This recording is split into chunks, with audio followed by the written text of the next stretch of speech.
Olá a todos, sejam muito bem-vindos ao Preveste UEA. Eu sou o professor Samuel Costa, sou teu professor de Química. Eu sou do sexo masculino, tenho 27 anos e hoje eu estou trajando uma camisa vermelha com uma calça cinza, uso óculos de grau e estou com um relógio prateado no pulso esquerdo. O ambiente da nossa aula é um estúdio de TV, né? E a gente tem aqui uma televisão interativa para fazer as anotações e discutir a nossa aula de hoje, que é sobre ciclos biogeoquímicos, tá, pessoal? Então a gente vai discutir a reciclagem de alguns nutrientes que vai acontecer na nossa biosfera. Essa reciclagem aí a gente chama de ciclo biogeoquímico, tá bom?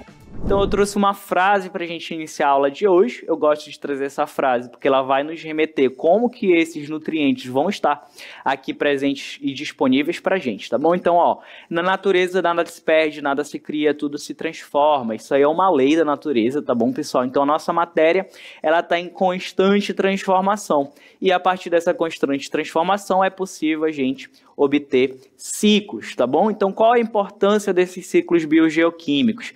Primeiro, a gente vai ter a reciclagem de nutrientes, então é importante que a gente mantenha esses nutrientes todos da nossa biosfera, de forma que a gente tenha ali sempre a disponibilidade dele para a gente usar, né? Seja a gente, ser humano, ou os animais, as plantas, qualquer ser vivo que eventualmente precise, e até mesmo, pessoal, esses ciclos biogeoquímicos vão estar presentes no que a gente chama de fatores abióticos, que são fatores que não estão relacionados com a vida necessariamente, tá bom? Então, olha só, essa reciclagem ela vai possibilitar o equilíbrio dos ecossistemas, ela também vai disponibilizar os nutrientes de forma contínua, como falei. Que nutrientes são esses? Carbono, nitrogênio, oxigênio, fósforo e água, que são os principais constituintes aí da vida. Sem esses elementos químicos não existiria vida, tá bom, pessoal? Agora, o que o vestibular costuma cobrar? O que ele quer que você saiba? Ele quer que você conheça as reações químicas que estão envolvidas nesse ciclo. Ele quer que você saiba etapa por etapa desse ciclo. E ele quer também que você saiba tanto os fatores bióticos, que são aqueles relacionados à vida, quanto os fatores abióticos que estão presentes aí nos processos envolvendo esses nutrientes, no processo de ciclagem desses nutrientes, beleza? Trouxe logo aqui uma questão inicial para vocês, para a gente começar a discutir os nossos ciclos. O que diz? Olha só, o ciclo hidrológico, ou ciclo da água, é o movimento contínuo da água presente nos oceanos, nos continentes, superfície, solo e rocha, e na atmosfera. Então, observe a figura a seguir. Olha só, pessoal, os meninos trouxeram aí essa ilustração bem feita, né? E ele está ilustrando aí na questão todo o processo que acontece com a água. O nutriente em questão aqui, então, é a água, tá bom? A questão diz o seguinte: os processos representados pela letra A, B até F, envolvidos diretamente no ciclo da água, são, respectivamente, letra A, evaporação, transpiração, condensação, precipitação, escoamento e infiltração.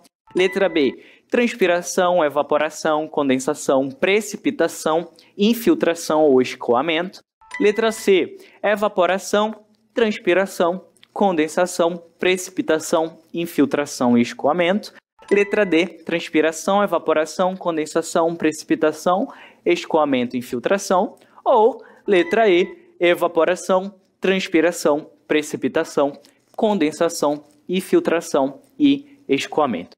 Pessoal, cola comigo que para a gente resolver essa questão, a gente precisa entender o que está acontecendo com a água aqui nesse ciclo. Então, bora lá.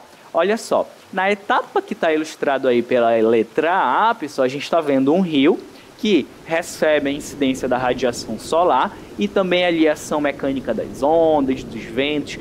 Tudo isso, pessoal, vai fazer com que a gente tenha um processo físico em que essa água que está no estado líquido lá no rio comece a se transformar em água no estado do vapor, em estado gasoso. E aí a gente vai ter, então, o quê? A absorção de energia. Essa molécula de água que está no rio vai absorver a energia do Sol e, eventualmente, de algumas razões mecânicas. E ela vai começar, então, pessoal, do ponto de vista das forças intermoleculares, quebrar essas forças intermoleculares. Então, lembra, a ligação de hidrogênio é o que mantém uma molécula de água pertinho da outra. Quando ela recebe o calor, essa ligação, essa força de hidrogênio, ela é quebrada. E aí a molécula, então, se solta e vai começar, então, a evaporação. Então, letra A, a gente já viu aí que o processo é a evaporação. Agora, a letra B é um processo muito presente na nossa região, aqui na Amazônia. A gente tem, então, as árvores, né? Como é que acontece esse fluxo? Aqui é a mesma coisa. A água líquida vai ser transformada em água gasosa. Então, as plantas elas vão puxar a água pelas raízes, né? Até as suas folhas. E aí, quando elas chegarem lá, pessoal, elas vão começar ali a absorver energia e também vão se transformar na forma de vapor, essa molécula vai começar a se desprender, ou, né, a gente tem aí também que do ponto de vista da biologia, esse processo ocorre através de uma estrutura facilitadora, que são os estômatos reguladores. Por que que isso acontece? Quando a água sobe na planta, pessoal, ela está trazendo nutrientes, e aí se eu evaporo essa água que já subiu, ela permite que mais água com mais nutrientes venham, então a planta se beneficia desse processo. E, enquanto isso, ela vai mandando ali água para a atmosfera, deixando aí a nossa umidade relativa do ar muito alta. Então, a gente tem muita água aqui na Amazônia, tá bom? E está acontecendo ali, então, o fluxo de nutrientes e as trocas gasosas que essa planta precisa para o processo dela. Então, a letra B, a gente chama o processo de transpiração. É o que as plantas estão fazendo constantemente. Letra C, pessoal, a água gasosa ela vai começar a se transformar em microgotículas de água líquida. Microgotículas, então tenho poucas moléculas ali começando a formar novamente aquelas ligações de hidrogênio que tinham sido quebrado. Então essas moléculas vão começar a se aproximar, ela vai perder calor, ela vai liberar energia e nesse processo que ela começa ali a se aproximar, a gente tem então uma condensação. Agora, quando aquela chuva está tão carregada de microgotículas de água e ali com alguns fatores abióticos, como pressão atmosférica, entre outras coisas, né, a gente vai ter, então, essa água vai começar a cair e esse processo é chamado de precipitação. Esse processo é importante, pessoal, que é a chuva, né, porque ele facilita a troca gasosa da atmosfera, a gente tem também a troca de nutrientes entre a atmosfera, né, e o nosso solo, beleza? E já nas etapas E e F, a gente tem então a infiltração. Você está vendo a setinha ali mandando água para baixo do solo. Isso é importante porque reserva de água no lençol freático, pessoal. É assim que a gente tem o quê? Uma água que vai passar ali pelo solo, ela vai ser filtrada e a gente vai ter uma reserva de água limpinha. E, por fim, a gente tem o escoamento, que é aquela água que não é permeada, ela vai escoar até o rio. E esse ciclo vai se repetir. Eu já nem sei mais se é um ciclo, né, pessoal? Mas a gente vai trabalhar com ele da forma que o vestibular vem. Por que que eu digo isso? Porque a gente tem aí um desequilíbrio nesse ciclo. A gente vai entender melhor daqui a pouco. Então, olha só. Os processos representados pela letra A, B e F só pode ser, aí como a gente viu, evaporação, transpiração, condensação, precipitação, infiltração e escoamento. Letra C, tá bom, pessoal? Próximo ciclo. Aqui a gente tem o ciclo do carbono, então vocês podem ver aí na imagem de forma bem detalhada. Existe aqui, pessoal, algumas reações químicas importantes nesse ciclo que eu preciso que vocês saibam, tá bom? A primeira é a fotossíntese e a respiração celular.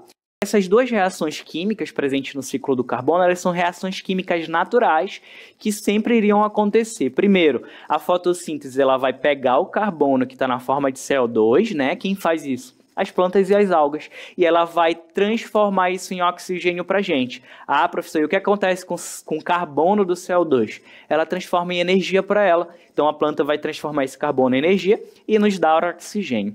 A outra reação importante é a respiração celular. Então, a gente tem aí o carbono orgânico, que é o carbono na forma de açúcares, né?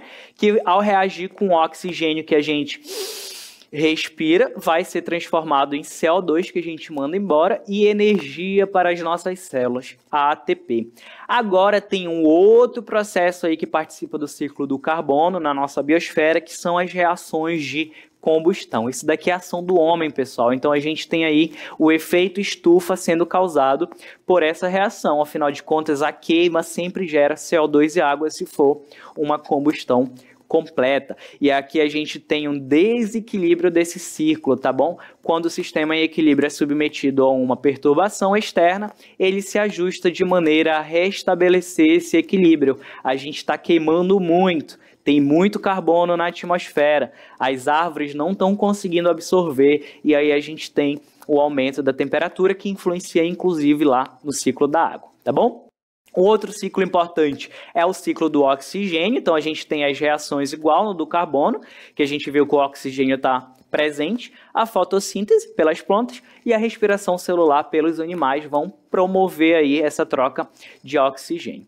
E na próxima questão a gente tem aí o ciclo do nitrogênio sendo evidenciado. Eu trouxe ele como uma questão para a gente trabalhar melhor, tá bom? Então olha só, o ciclo do nitrogênio é representado esquematicamente na figura, então vocês podem ver aí a etapa por etapa de cada uma dessas reações que acontecem no ciclo do nitrogênio. Pessoal, isso já caiu 2 vezes nos últimos vestibulares, então eu acho que vem novamente, então preste atenção e anota etapa por etapa. Dentre as espécies nitrogenadas representadas no ciclo, a forma catiônica e a forma elementar que contém o elemento nitrogênio são resultados de quais etapas? Então ele quer saber a forma catiônica, que ela é carregada, né, positivamente e negativamente, e ele quer saber também a forma elementar, ou seja, o nitrogênio na forma neutra.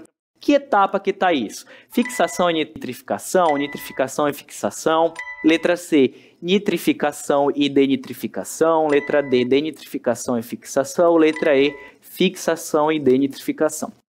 Vamos entender cada etapa aqui do ciclo. Então, olha só, o nitrogênio gasoso, quando ele é transformado em uma espécie que a planta consiga absorver, uma espécie que a gente chama de espécie solúvel em água, ele vai estar fazendo aí, então, uma redução desse nitrogênio, né? Isso é importante, porque isso é uma reação de redução, então, já caiu também no vestibular eles perguntando o que acontece aí do ponto de vista da reação de oxirredução. O nitrogênio gasoso é transformado em amônia quando na presença de água, tá bom, pessoal? Então, ele pode estar tanto na forma de NH3, alguns vestibulares cobram assim, mas se a gente entender que ele vai se dissolver na água, ele fica protonado na forma de NH4+, tá? Essa é a primeira etapa aí do ciclo do nitrogênio. Depois segue a amonificação. Nesse caso aqui a gente tem a decomposição da matéria orgânica. Depois a gente vai ter a nitrificação, que vai ocorrer em 2 etapas. A nitrosação, que vai transformar em NO2-, né? Isso daí é uma oxidação. E também a nitração, que vai transformar em NO3-, que é a nitração. Então, todos esses processos a gente chama de nitrificação. Esse último também é uma reação de oxidação, tá, pessoal? E aí a gente tem que lembrar o seguinte, ó, quem faz todo esse processo, tá, são as bactérias, são seres vivos facilitadores, que são seres procariotos. Então, o vestibular vai te perguntar qual é essa classe desses seres vivos. Não esquece, seres procariotos. E na última etapa a gente tem a desnitrificação. Pessoal, se tu acompanhou comigo aí cada etapa do ciclo, tu vai ver que a resposta só pode ser fixação e denitrificação. Beleza? Então, olha só, pessoal, a gente tem aqui alguns dos principais ciclos que o vestibular vai te cobrar. Não esqueça também do ciclo do fósforo, que ele é muito importante para as nossas células. E, além disso, a gente viu aí o ponto de vista químico, o ponto de vista biológico. A gente viu quais são os principais desequilíbrios que estão acontecendo nesse ciclo. Atualmente, esses ciclos já estão obtendo novas rotas aí pela ação humana. A gente notou isso pelos recentes acontecimentos no Rio Grande do Sul, em que a gente teve altos índices de chuva. A seca na Amazônia também está muito forte, então a gente não pode esquecer desse desequilíbrio, tá bom? Então é isso, não esqueça que isso é muito importante para o vestibular e siga o Preveste em todas as redes sociais.